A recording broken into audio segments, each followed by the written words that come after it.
a continuar con el doctor Ricardo Sendales. Él es oncólogo radioterapeuta del Centro de Control de Cáncer aquí en Bogotá y su presentación se denomina Protección Personal más allá de los EPP. Adelante, Ricardo. Así es. Están viendo la pantalla, ¿verdad? Sí. Sí. Ok. Bueno, tengo que hacer un descargo de responsabilidades que va a sonar un poco raro, pero van a ver por qué lo hago. Primero, no hago parte de la industria automotriz, ni he recibido ningún premio ni subvención por parte de esta industria. No trabajo en un concesionario, ni para Volvo, ni para Subaru.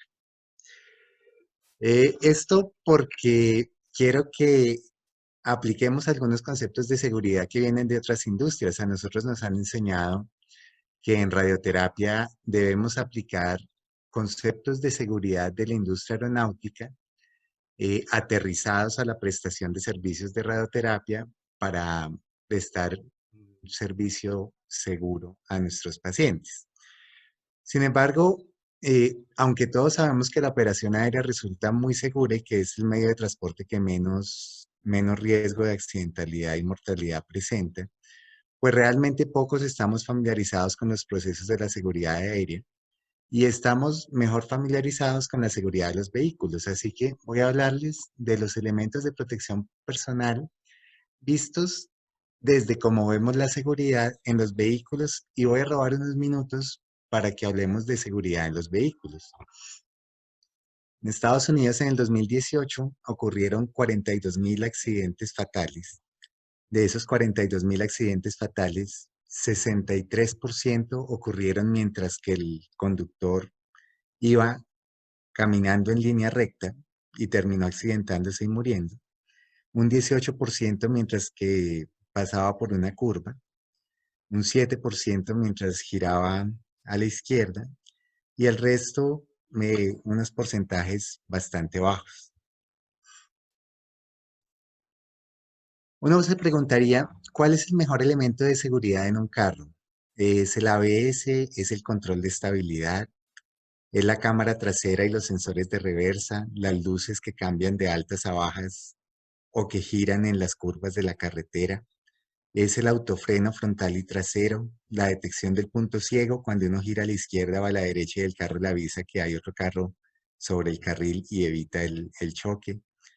El sistema que rastrea las líneas en la carretera y le avisa a uno cuando se está saliendo de esas líneas, el sistema de desviación de carril, una alerta de sueño de distracción, eh, o cuál sería el mejor elemento para prevenir los riesgos.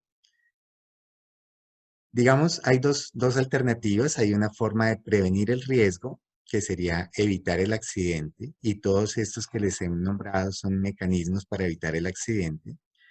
Y hay otro que es reducir los daños, que es cuando ya ocurrió el accidente, pues intentar evitar las consecuencias de ese accidente. Y dentro de eso se incluye hacer un chasis más seguro, usar el cinturón de seguridad y tener airbags. Entonces, eh, si uno mira cuáles fueron la principal causa de muerte, era que los vehículos iban caminando en línea recta y eso sumó el 63% de la mortalidad, o negociar una curva que sumó el 18%. Uno diría, bueno, un par de ojos extra me ayudarían mucho. Subaru tiene un sistema que se llama EyeSight, Volvo tiene un sistema que se llama City Safety y varias marcas tienen sus sistemas propios en los que tienen ya sea un aviso audible o un aviso audible más un sistema de autofrenado del vehículo que limita el choque. Por ejemplo, en Subaru, el uso de ese sistema, comparando los vehículos que lo tienen contra los que no lo tienen, redujo el riesgo de lesiones personales en un 36%. Y si mira uno el otro desenlace, que sería los choques de frente contra cola, si uno mira solamente el sistema de advertencia, no hace una reducción importante en los choques, pero si mira el sistema City Safety o otros sistemas de autofrenado. Esos sistemas de autofrenado reducen entre el 40 y el 45, 47% el riesgo de choques por la parte trasera. Realmente un par de ojos extra son muy útiles. Sin embargo, ese, ese par de ojos extras, ese frenado automático de emergencia lo tiene menos del 3% de los vehículos de Estados Unidos actualmente y se espera que apenas el 5% de los vehículos lo tenga para el 2021. Así que tenemos otras cosas como la cámara de reversa, o bueno, tienen ellos allá, los sensores de parqueo trasero, otras cosas en general que son menos importantes para prevenir una muerte en un accidente de tránsito. Quiero, quiero que se queden un poco con la idea de que entonces la protección que hagamos de nosotros tiene que ser una protección inteligente, ¿sí? Tiene que ser una protección que vaya enfocada a buscar ese riesgo mayor de contagio e intentar evitar ese riesgo mayor de contagio. De la forma en que actuamos en la práctica rutinaria hospitalaria, ¿sí? El riesgo de contagio es muy alto. Miren, por ejemplo, esto es una noticia pública, la Clínica de los Rosales de Pereira tiene 90 casos de coronavirus, ¿sí? De esos solamente 6 eran de pacientes, 74 eran de personal asistencial, 4 administrativos y 6 de personal de apoyo, ¿sí? Cuando uno ve esos datos, uno claramente se da cuenta que quizás todas las personas saben usar los elementos de protección para evitar contagiarse de los pacientes, pero no están tomando las medidas adecuadas para evitar contagiarse entre el personal de salud. Aquí el contagio entre el personal de salud ha sido muy alto.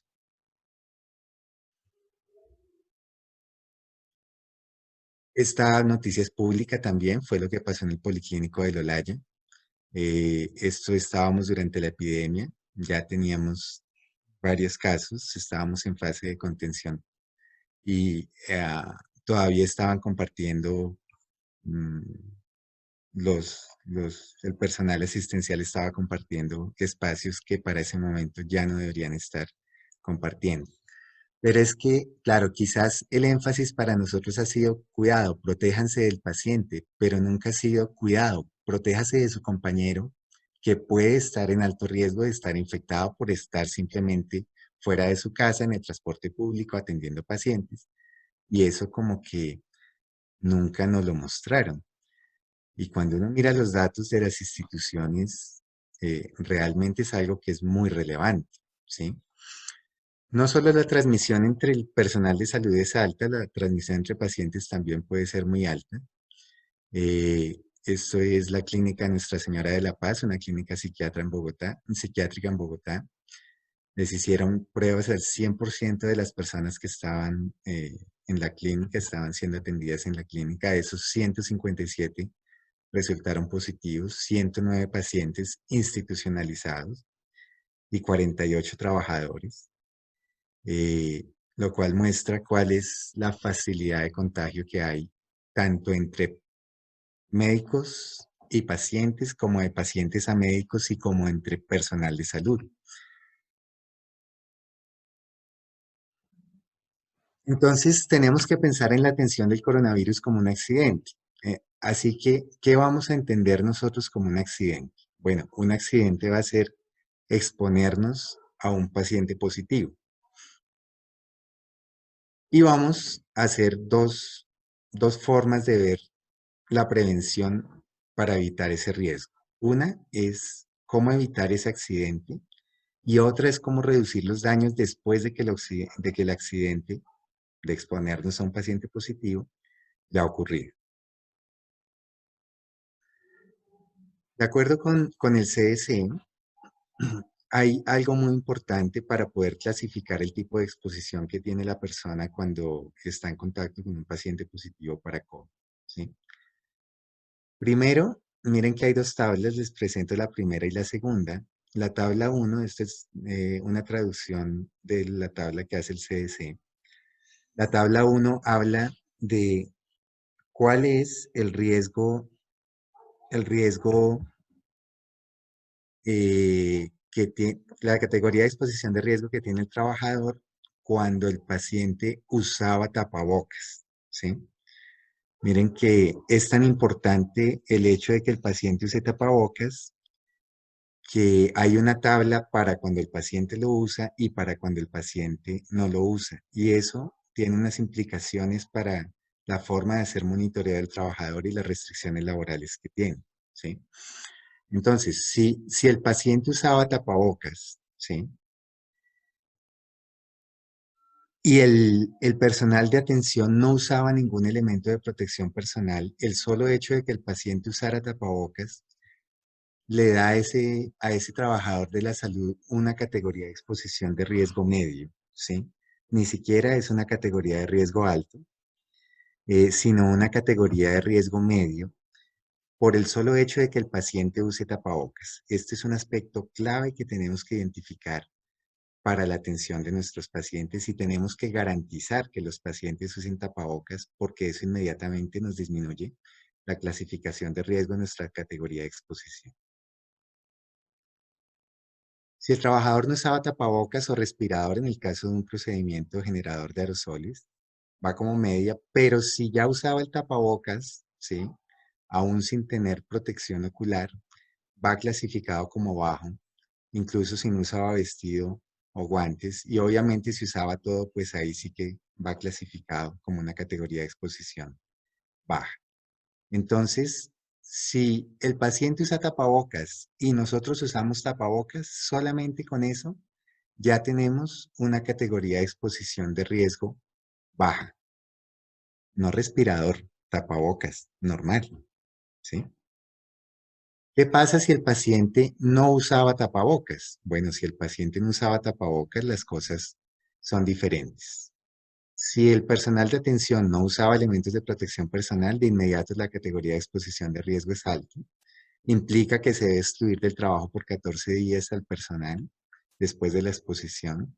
Igual si no usaba tapabocas o respirador en caso de un procedimiento generador de aerosoles. Y en una categoría de exposición de riesgo alto, se debe hacer un monitoreo activo y se debe excluir del trabajo por 14 días. ¿Sí? ¿Qué pasa si el, el paciente no usaba tapabocas y el personal asistencial usaba los elementos recomendados, incluyendo careta, protección ocular, tapabocas o respirador en caso de un procedimiento generador de aerosoles? La categoría de exposición, a pesar de estar tratando a un paciente COVID positivo, si usamos los elementos de protección personal, a pesar de que el paciente no use tapabocas, la categoría de riesgo bajo, no hay restricción laboral si el personal está sintomático y lo único que se recomienda es que el personal que estuvo en contacto se haga un automonitoreo supervisado, ¿sí? Miren que lo que estoy intentando mostrarles es cuál es el accidente importante acá y qué es la cuestión importante acá para cuidarnos todos de evitar estar expuestos en esta situación. Este es un organigrama, o un flujograma que hace el CDC sobre cuál debería ser entonces el esquema de acuerdo con el uso de elementos de protección personal y la conducta para el tratamiento laboral de estas personas. Entonces, si el paciente tenía un contacto, si el personal en general tenía un contacto prolongado o estrecho con un paciente COVID-19, ¿sí? Comienza a evaluarse el uso de elementos personales de protección. Si la interacción que tiene la persona, llámese recepcionista, persona que hace el triage, tecnólogo, médico, tiene una interacción breve con un paciente positivo para COVID-19 sin los elementos de protección requeridos, por el simple hecho de tener una exposición breve, ¿sí? A pesar de ser un paciente COVID positivo, ese cae en una categoría de automonitoreo con supervisión delegada, ¿sí? Que se define como una interacción breve y no estrecha, ¿sí? Una interacción breve se define como una interacción menor a 15 minutos en la que se ha respetado los 2 metros de distanciamiento y en las que no se ha establecido un contacto estrecho con el paciente. ¿Qué se define un contacto estrecho con el paciente?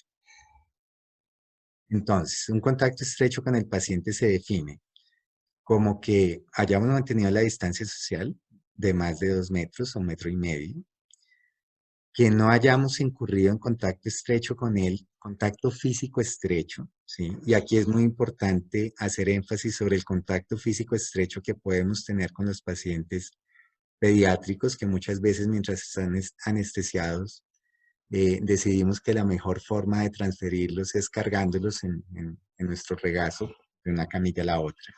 Bueno, pues cuando uno carga al paciente, de inmediato se constituyó en un contacto estrecho, así que no hay que cargar a los pacientes pediátricos, ni hay que cargar a ningún paciente. Los pacientes, pues nosotros tratamos muchos pacientes que están en sillas de ruedas, que vienen en camillas, y muchas veces por querer ayudar mejor al paciente, realmente no lo cargamos en los brazos y nuestros tecnólogos muchas veces lo hacen para intentar disminuir el dolor de movilización del paciente. Pero ya todos tenemos claro que cargar al paciente nos convierte en contactos estrechos y no lo debemos hacer, ni a los pacientes pediátricos ni a los adultos. Para la gente que trabaja en las UCIs, pues claro, la pronación es una actividad que se hace de manera frecuente para estos pacientes y la pronación de inmediato convierte a todos los trabajadores que pronaron al paciente en trabajadores con contacto estrecho. Entonces, miren que en general son estos aspectos importantes. Primero, que el paciente use tapabocas. Segundo, que la duración del contacto no se alarga. Tercero, que el contacto no se convierta en un contacto estrecho. Cuarto, que utilicemos los elementos de protección y los que yo creo que mínimo debemos usar son el tapabocas o respirador en caso de un procedimiento generador de aerosoles y la protección ocular. Aunque son importantes, no son tan relevantes porque no cambian en general la clasificación de riesgo de la exposición, el uso de guantes o el uso de vestido, aunque nosotros, por ejemplo, para nuestros tecnólogos, con la intención de protegerlos mejor, hemos decidido que usen vestido y que lo usen de manera adecuada. Bueno, entonces, ¿qué podemos hacer para prevenir ese riesgo de accidente que tenemos en la atención diaria de estos pacientes? Bueno, las recomendaciones del CDC, de la OMS, incluyen que se haga un comité institucional. Ese comité institucional, por norma, tiene que tener una participación de varias personas. Lo pueden encontrar en el documento del CDC o de la OMS. Nosotros hemos instituido el comité COVID semanal, en el que se discute de manera semanal cuáles son los problemas que van ocurriendo y las cuestiones que debemos solucionar semana a semana. Tenemos un grupo de WhatsApp en el que están 66 participantes y que incluye directivos, administrativos, personal de infraestructura, CEO, secretarias, archivo, sistemas, tecnólogos, físicos, enfermeras, farmacia, talento humano, seguridad en el trabajo, médicos. Prácticamente todo el personal asistencial, más el personal administrativo y directivo y de infraestructura, está representado en este chat. Este chat ha resultado muy útil para todos porque es el chat que nos permite hacer educación de todas las personas. Y creo que nuestros tecnólogos están muy bien educados en lo que se refiere a la atención de pacientes y la disminución de riesgo biológico. ¿Cómo? Así que ese es un primer elemento que es muy importante, ¿sí? De nada sirve que el carro tenga control de estabilidad, que tenga ABS, que tenga todo, si cuando manejamos distraídos viendo el celular. No hay elemento de seguridad del carro que vaya a prevenir un choque. Así que tener un cerebro entrenado, tener unos ojos alerta, quizás son la mejor forma de evitar un contagio. Y eso, el chat ha sido muy útil para nosotros para educarnos todos en la atención segura de estos pacientes. Ya nos ha hablado el doctor Iván sobre la prevención desde el tamizaje. Nosotros estamos haciendo tamizaje a todo el personal para fiebre con un termómetro infrarrojo en la entrada, así como también un tamizaje de síntomas respiratorios y contacto con personas confirmadas o sospechosas de COVID. Y vamos a implementar, todavía no porque lo estábamos discutiendo con la ARL, pero ya la próxima semana lo vamos a implementar, una ficha de autorreporte del personal asistencial que incluye toma de temperatura antes de venir al trabajo y después de volver del trabajo para intentar detectar mejor el personal de salud que puede ser sintomático. Por supuesto, el tamizaje nosotros llevamos haciéndolo desde muy pronto, lo empezamos en la epidemia y hemos tenido algunos problemas. Este paciente, por ejemplo, con ese tumor grande de cabeza y cuello, seguramente que tose, seguramente tiene síntomas respiratorios, seguramente no huele, seguramente tiene muchos problemas que representan un reto el triage en los servicios de radioterapia en pacientes oncológicos que vienen neutropénicos, que tienen fiebre por otras razones, que tienen tumores de mediastino y que tienen tos por esos tumores de mediastino, por sus metástasis. Realmente el triage para esos pacientes resulta muy difícil y si uno se adhiere estrictamente a los síntomas, pues hay muchos pacientes que tienen todos los síntomas de COVID, que no son por COVID, sino son por el tumor y bloquearles el acceso si tienen un triage positivo, pues tampoco se puede. Realmente hay que hacer eh, para esos pacientes un triage bastante personalizado, ¿no? Algo que es muy importante es el distanciamiento.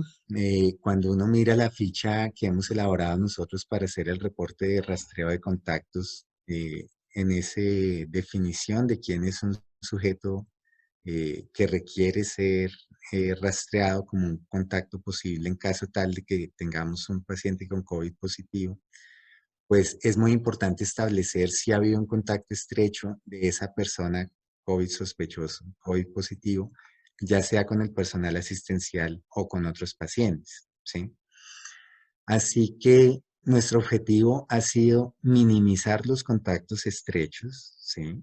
Y minimizar los contactos estrechos lo hemos hecho evitando que ingresen acompañantes, limitando la cantidad de tripulantes en las ambulancias cuando traen pacientes de ambulancia, haciendo salas de espera diferenciadas para los pacientes que tienen tumores de cabeza y cuello, para los pacientes que tienen tumores que los ponen en alto riesgo de desarrollar una infección grave por COVID, como las quimioterapias altamente inmunosupresores o los pacientes pediátricos, que aunque recientemente hay una discusión sobre si los pacientes pediátricos son efectivos transmisores o no, por lo menos la Asociación Colombiana de Infectología ha dado una recomendación y es que se traten estos pacientes como un alto riesgo de contagio porque los pacientes pediátricos normalmente no son tan efectivos en mantener la higiene respiratoria, no son tan efectivos en el lavado adecuado de manos y tampoco son tan efectivos en el uso correcto del tapabocas. Así que para nosotros esos pacientes pediátricos se convierten en un posible factor de riesgo de contagio para el personal y los otros pacientes y los estamos mandando a una sala diferenciada. Aunque como les digo, parece que por lo que están estudiando, el riesgo transmisor de los pacientes pediátricos parece no ser tan alto como se pensaba. Bueno, dentro de esas medidas de distanciamiento, también tenemos unos puntos en las filas para el acceso a las recepciones. Tenemos un seguimiento muy estricto de las agendas para que eh, intentemos agendar los pacientes con el tiempo que requieren realmente dentro de la máquina para que no tengamos las salas saturadas. Las recepcionistas hacen un muy buen trabajo evitando que las salas se llenen. Si la sala está llena, hacen uso de otra sala para que nunca se supere la capacidad de las salas. Todas nuestras salas están delimitadas en los espacios para que se mantenga el distanciamiento social entre los pacientes. Esto es en las salas de espera principales, en las salas de espera de los búnkers, las salas de espera de braquiterapia, todas las salas de espera están así. Y el otro objetivo es minimizar los contactos prolongados. Recuerden que un contacto prolongado de más de 15 minutos da pie a que se haga a una investigación de contacto. Si el contacto es de menos de 15 minutos, estrictamente no habría que hacer investigación de rastreo para ese caso. Y entonces por eso es muy importante garantizar que los tiempos de espera sean los mínimos posibles y desocupar las máquinas. Y para desocupar las máquinas sí ha funcionado muy bien el uso de esquemas hipofraccionados. Nosotros no hemos reducido la atención de pacientes, seguimos atendiendo prácticamente el mismo número de pacientes, pero tenemos las máquinas mucho más vacías porque estamos usando eh, muy juiciosamente en los pacientes que se puede todos los esquemas de hipofraccionamiento moderado o extremo cuando se pueden usar. Por cierto, si no han empezado a hacer el hipofraccionamiento extremo en mama, nosotros ya llevamos desde que empezó la pandemia haciéndolo y nos ha ido excelente. Les recomiendo que intenten hacerlo, obviamente con los constraints, con todos los requisitos de ya de imágenes, pero les va muy bien por si les sirve la experiencia. Ese distanciamiento, como les decía, el distanciamiento tiene que quedar claro para todo el personal que ese distanciamiento se debe hacer para todos, no solo para los pacientes, sino que lo tenemos que tener entre personal de salud. Nuestra zona de comida era una zona pequeña que tenía 4 mesas, cada una de 4 sillas. Y cuando comenzamos a ver el riesgo de contagio que había entre todos los trabajadores, cada una de las mesas les dejamos solamente una silla. No se puede sentar uno con nadie más a almorzar.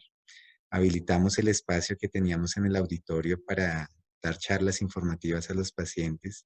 Lo habilitamos como comedor y todos comemos allí, mantenemos un espacio social, pero mantenemos una distancia, un distanciamiento importante entre todo el personal para intentar evitar contagios entre nosotros. La Asociación de Infectología también se dio cuenta de lo que estaba pasando, hizo un capítulo sobre el distanciamiento social que deben tener los trabajadores de la salud y es importante que lo lean y lo apliquen en sus instituciones. Ya nos lo había contado un poco el doctor Iván. Nosotros, bueno, tenemos 4 equipos, más el TAC, más la Braqui, o sea que tenemos mucho personal. Nosotros estamos intentando al máximo evitar la rotación de tecnólogos entre equipos, también la rotación de pacientes entre equipos. Estamos intentando evitar que el personal se mueva lo menos posible, que no estén por ahí de visita de equipo a equipo, que no estén subiendo al baño a cada rato, que no estén en contacto con el personal administrativo. Nada, cada quien está en su espacio con la idea de disminuir el riesgo de contagio entre los trabajadores. Para nosotros hemos aplicado el distanciamiento social en áreas que de pronto no todos tenemos claros, ¿sí? El área de alimentos tiene que tener distanciamiento. Nosotros, las estaciones de contorneo, antes estábamos uno al lado del otro, hemos dejado un espacio de una estación entre persona y persona, de tal manera que los médicos estamos contorneando alejados el uno del otro eh, casi por 2,5 metros. Las estaciones de planeación, antes trabajábamos todos en equipo, físicos y médicos sobre un solo stand largo. Ahora los físicos, para que los médicos tengamos espacio con distanciamiento, hemos decidido que los físicos utilicen sus oficinas individuales y que transfieran las estaciones de planeación a sus oficinas individuales de tal manera que no estén en contacto entre ellos tampoco, ni estén en contacto con nosotros. No queremos contagiarlos en caso tal de que fuéramos portadores asintomáticos. El uso de ascensores es algo importante. Los ascensores los hemos limitado para poder mantener el distanciamiento social en los ascensores y eso aplica para pacientes y aplica para personal de salud también. Pensamos en algún momento hacer horarios de entrada escalonados, pero con las medidas que hemos tomado hemos evitado la aglomeración de trabajadores y entonces no hemos requerido hacer horarios de entrada escalonados todavía. Por supuesto que ya todos nuestros trabajadores están bien entrenados en evitar contactos estrechos, usando sábanas de movimiento, evitar cargar al paciente, pronarlo. También para las personas de aseo les hemos recomendado que eviten cargar contra el cuerpo sábanas, cobijas o elementos similares que para efectos prácticos se constituyen también en un contacto estrecho para las personas de aseo. Y al igual que el doctor Iván, y que muchos otros centros estamos haciendo teleconsulta para finalizaciones de tratamiento, para algunos seguimientos de tratamiento. No hacemos teleconsulta para las consultas de primera vez, eso sí, no, solamente para finalización. Algunas morbilidades seleccionadas y, y controles de seguimiento. Como les decía, el tapabocas del paciente es muy importante. Eh, Tenemos varios avisos en toda la institución en la que le instamos al paciente a que use el tapabocas de manera obligatoria. Todos los pacientes lo están usando. Y estamos haciendo un énfasis especial en unos pacientes que para nosotros son de muy alto riesgo, que son los que usan traqueostomía, los que son portadores de traqueostomía. Estos pacientes tienen una fuente directa de generación de aerosoles. eh, y estamos haciéndole énfasis desde que entra el paciente al triage, luego desde que pasa la recepción y pasa por el tecnólogo del TAC de simulación y los de equipos, que el paciente debe usar tapabocas sobre la traqueostomía y eso lo estamos haciendo de manera muy enfática. Estos pacientes son de muy alto riesgo para que nos contagien, así que tenemos que tener la atención especial para ellos. Estos pacientes, estos son nuestros cubículos de espera, son cubículos de espera individuales que hemos adaptado para que los pacientes con traqueostomías no esperen en las salas generales, sino que esperen en esas salas de espera individuales para disminuir el riesgo de contagio en caso tal de que fueran portadores asintomáticos. Mm, De acuerdo con lo que dicen los artículos de Wuhan, sobre todo los de China, porque los de Italia no lo recomendaron de manera tan fuerte, los de China sí recomendaron, esta foto no es de nuestro personal, esta foto es de trabajadores de China, que recomendaron poner al paciente, claro, cuando uno se acerca al paciente a ponerle la máscara, pues se acerca bastante, realmente se acerca bastante para poner los pines, se acerca bastante. Y si el paciente no tiene tapabocas, perdimos una de las primeras barreras de defensa, uno de los primeros elementos de seguridad. Entonces, ellos recomendaron que el paciente usara tapabocas debajo de la máscara. Nosotros intentamos hacerlo, pero no sé cómo lo hacen ellos porque todos los pacientes que lo intentamos se ahogaron, es muy difícil, no pueden respirar. Los pacientes que tienen corcho en la boca, es imposible ponerles tapaboca, no pueden respirar, ponerles el tapaboca sobre el corcho. Es muy difícil, no lo pudimos hacer. La primera versión para usar esta barrera fue que los pacientes o trajeran un pedazo de tela limpio o les pusiéramos un campo de los que usamos en los equipos normales. Ese campo protege la boca, la nariz y la traqueostomía para quienes tienen traqueostomía. Eh, y eso lo hemos ido modificando. Ahora tenemos esta otra que les estoy mostrando acá, que les estoy señalando, que es la del final. Es una careta que ha sugerido un hospital de China también para intentar evitar el riesgo de contagio del paciente hacia el trabajador. Es una careta que se pone sobre la máscara, pero claro, implica este soporte que no hemos logrado que nos lo hagan. Uno de nuestros tecnólogos tiene un hijo que trabaja con una empresa de plásticos. Esta es la versión que vamos a comenzar a usar. Por ahora estamos usando el trapito o el campo sobre la boca, nariz y traqueostomía del paciente. Pero ahora vamos a empezar a usar, no sé si lo alcanzan a ver acá, es un acetato que se pone sobre la máscara. Este acetato cubre desde la frente, desde la cabeza, y es largo, si lo alcanzan a detallar, cubre hasta el pecho, con la idea de que si el paciente es usuario de traqueostomía, nos proteja de la traqueostomía del paciente. Lo vamos a usar estándar, no es tan costoso, es algo que se puede usar. Está adaptado para usarlo con los pines de las máscaras grandes o con los pines de las máscaras pequeñas también. Así que, bueno, esto es algo que espero que nos proteja mucho. Además, los tecnólogos están usando careta permanente porque, claro, digamos pensar que el tecnólogo va a utilizar un N95 para el momento que llegue el paciente con la traqueostomía y se va a poner la careta solo para ese momento, es muy difícil. Así que nosotros hemos optado porque los tecnólogos utilicen la careta de manera permanente. Nosotros los médicos usamos la careta de manera permanente también cuando estamos en los inicios y requerimos acercarnos al paciente. Y bueno, como les decía, usamos el campo, pero vamos a dejar de usarlo y lo vamos a reemplazar por esa lámina de acrílico. Bueno, siguiendo sobre el tema de prevención de riesgo, hay unas superficies de contacto, el doctor Iván nos lo contó un poco, pero hay unas superficies de contacto que no siempre estamos pendientes de que pueden ser transmisoras entre nosotros. Los botones del pendan, los botones de la camilla, los botones de abrir y cerrar las puertas de los búnkeres, las consolas, los teclados, los teléfonos fijos, estamos en los aceleradores, en las consolas. Para los pacientes, los soportes de manos en planos inclinados y retractores.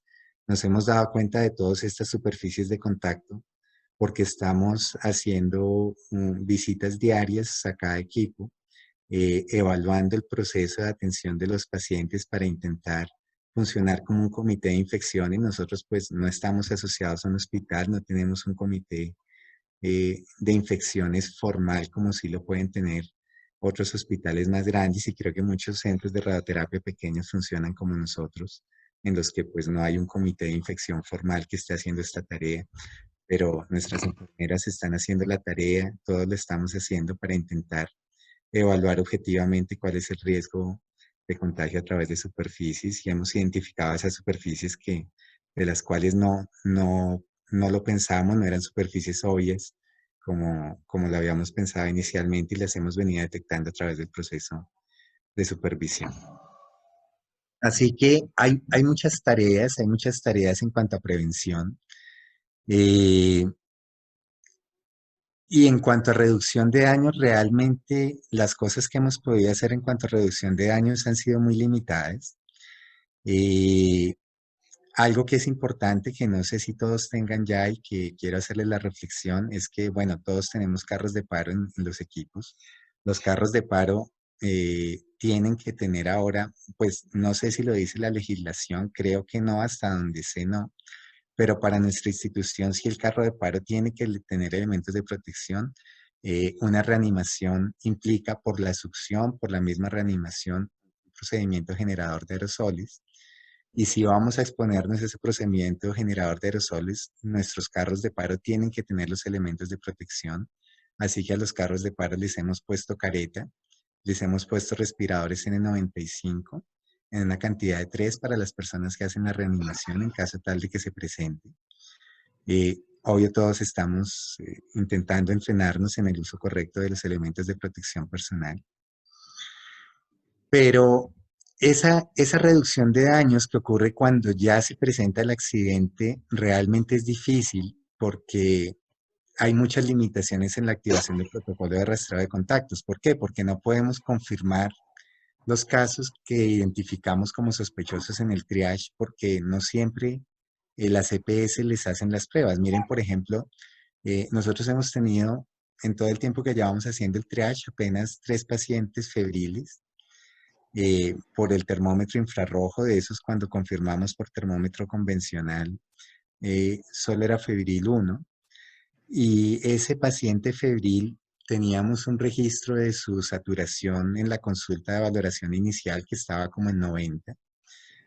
Era un cáncer de próstata metastásico, le habíamos acabado de irradiar la pelvis en fraccionamiento convencional paliativo de 5 sesiones.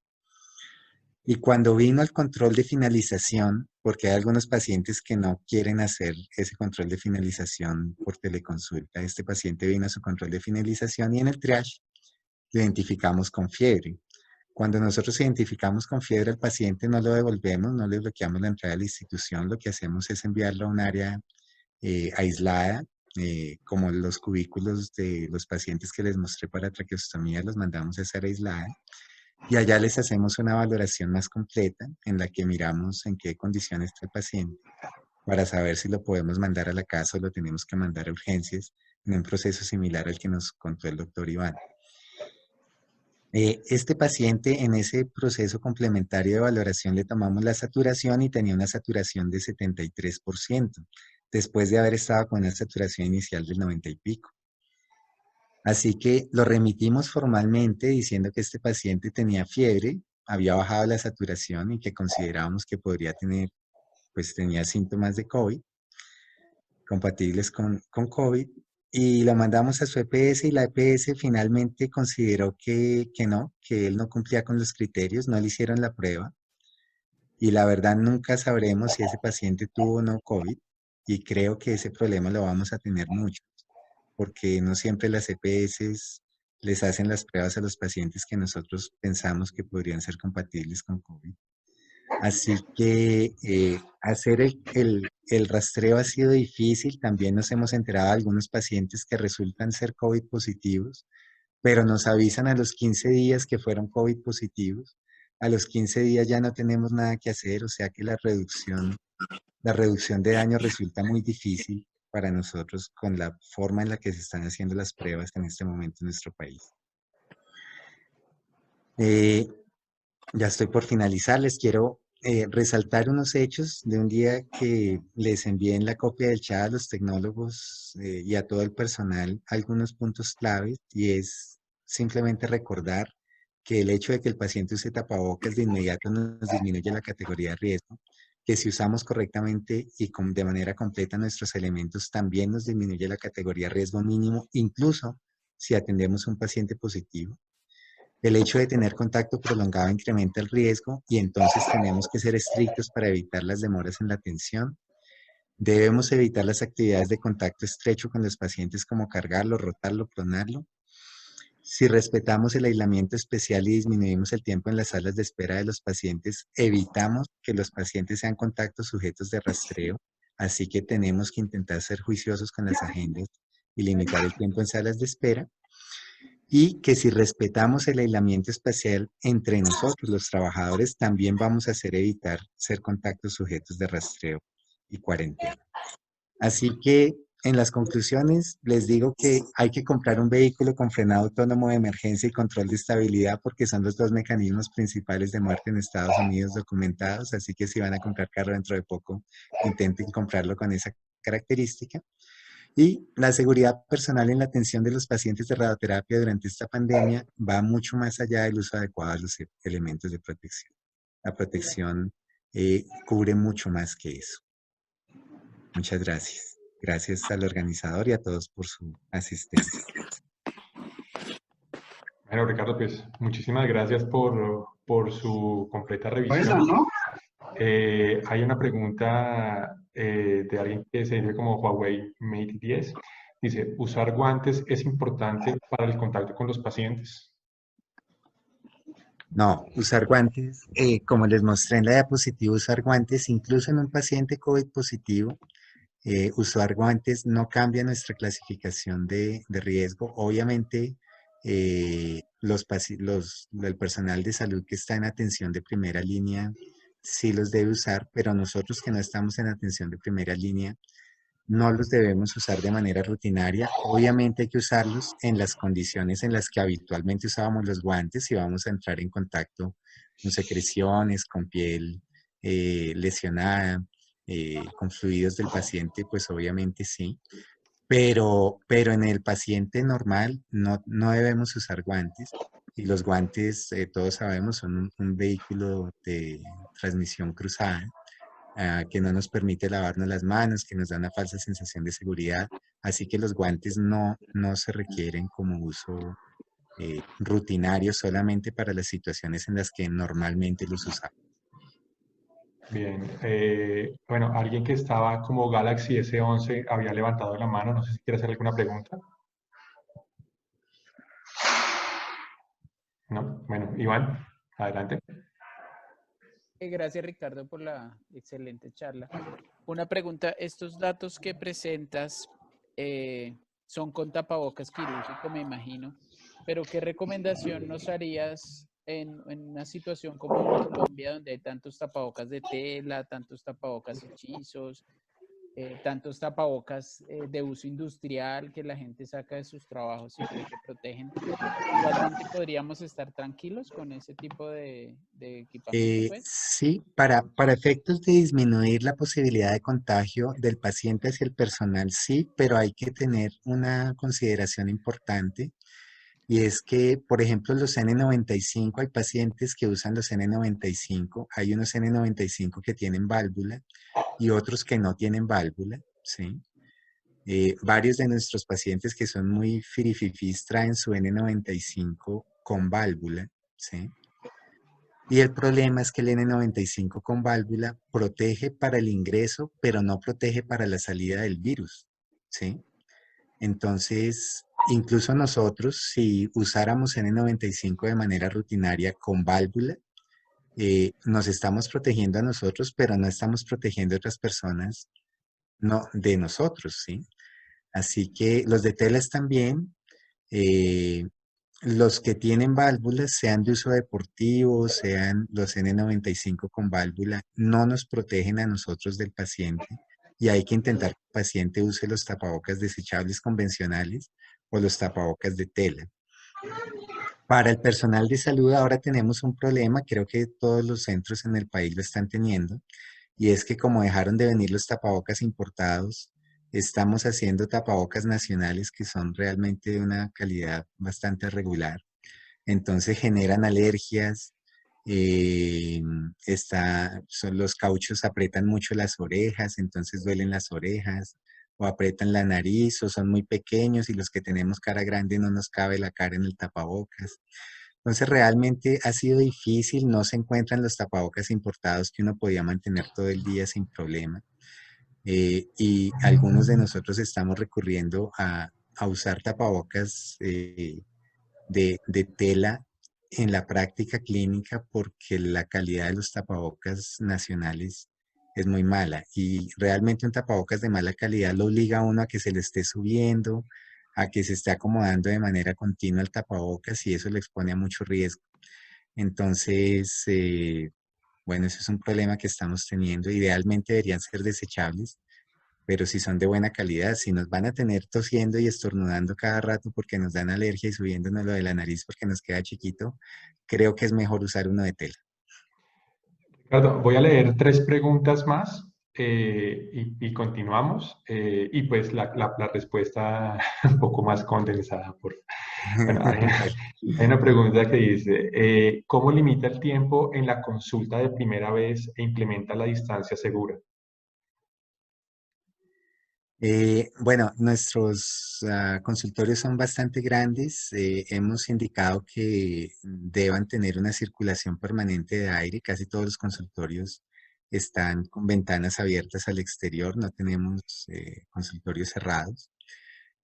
Los escritorios son bastante anchos y nosotros en la consulta usamos en la consulta tanto de controles, de finalización o consulta de primera vez, los médicos usamos careta pues el visor grande y creemos que eso junto con el tapabocas nos protege. Claro, el tiempo sí, pues no hay nada que hacer. Normalmente una consulta de primera vez demora más de los 15 minutos. Bien, penúltima pregunta. ¿Cuál es la forma correcta de usar los trajes? Bueno, esto es algo importante. Los trajes pueden ser un elemento que facilita el contagio entre el personal y que lo contagia a uno mismo. Así que nosotros le hemos explicado a nuestras personas cómo se deben poner el traje eh, para disminuir el riesgo de que se contagien. Después de que el traje los ha protegido, si yo cojo el traje por fuera, pues vamos a tener muchos problemas. Parte de esa logística es que nosotros hemos implementado una zona de vestieres limpios y vestieres sucios. En los vestieres sucios, los tecnólogos se retiran el traje de una manera que les hemos explicado para evitar el riesgo de contagio. Esos vestieres sucios tienen dispensadores de gel para que en el momento que se quiten el traje se puedan higienizar las manos para seguir quitándose los elementos de protección. Pero hay que hacerlo bajo un protocolo de poner y retirar adecuadamente el traje, porque sin el traje puede ser un factor de transmisión importante. Y la última pregunta. ¿Existen instituciones que comparten el TAC con imágenes diagnósticas, en específico los hospitales? Frente al manejo de pacientes de simulación, hemos visto protocolos de trajes, tapabocas, visor, usar 3 o 4 guantes que se quitan en 3 etapas. Esto sería visto como un exceso, debido a que estos TAC en momentos previos podrían haber realizado un TAC a un paciente COVID positivo. Y bueno, nosotros como nuestro TAC es propio, pues no lo he pensado mucho, pero entiendo que muchos servicios de radiología están haciendo esto porque buena parte del diagnóstico de los pacientes de COVID se hace a través de imágenes y mucha contact. Entonces, ellos tienen un alto riesgo de exposición y están tratando a los pacientes que atienden en el TAC como pacientes con alto riesgo de contagio. Así que en ese tipo de personal que está haciendo imágenes de TAC de tórax diagnósticos por neumonías, por cuadros sintomáticos respiratorios, yo creo que los deben tratar así, no creo que sea un exceso, se debe hacer. eh, pero claro, que el tecnólogo utilice todo eso para el paciente convencional de radioterapia, sí creo que es un poco excesivo, ¿no? Por Perfecto. supuesto que si se comparte el TAC, lo que se debe garantizar es que el protocolo de desinfección entre ese paciente diagnóstico y el paciente de radioterapia sea muy estricto. Bueno, Ricardo, muchísimas gracias por su completa presentación. Quiero hacer dos avisos parroquiales. El primero es en el chat, pues están poniendo algunos comentarios. Creo que es bueno